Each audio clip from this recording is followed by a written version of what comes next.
It's definitely been a challenging year, right? I mean, I believed for most of the past couple of decades that there was an inevitability about the path that humanity was taking, that, that humans were born with this sense of us and them, but that the boundary between those two things was flexible, that people could learn to broaden their circle of empathy, their sense of who was us, and that it had happened in history, and that it was about who you saw and whose story you knew, and that as communication got more powerful, especially the internet that connects people all over the world and so forth, that we would all, of course, come to see that we is humanity, and so the events of the last year of Brexit and an election where suddenly it was no longer a left-right argument. It was an us, patriots versus globalists. Was the kind of rallying cry. Suddenly it was evil to believe in globalism, and so that really went to the heart of my whole worldview and what I cared about, and feels extraordinarily dangerous to me simply because the issues that the world faces are fundamentally global,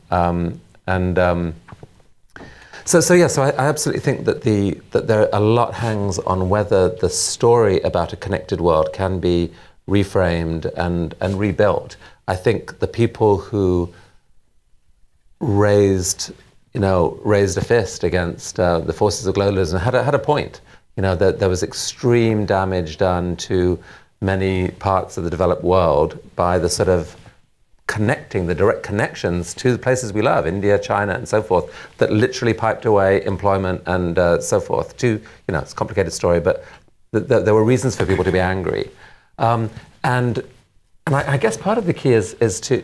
rethinking globalism to me, and I don't remotely know the full story here, but it's to come away from the things that define globalism in the past, these sort of big, faceless, global capitalist forces around the unstoppable movement of capital and so forth globally, and the faceless global elites, and come back to telling a story about people, and about the fact that actually when any two humans, wherever they are in the world, if they know each other's story, can believe in each other, understand each other, feel each other's needs, learn from each other, get joy and delight from each other. I don't want a homogenized world at all. I think there's so much richness in different parts of the world, but I think there's, the anthropologist Donald Brown identifies more than 300 human universals that are in every culture when you look a little deeper. And if we can find a way of discovering those and doing it on a human basis, as a society like this tries to do, as you do with all your work, with your fellows, we're trying to do with TEDx, that there is a different narrative there, and I think there's so much hope to be had. I know with you, I notice when you're in America, you're reading the news every day, and so you get down. It beats, it's hard to see in many ways.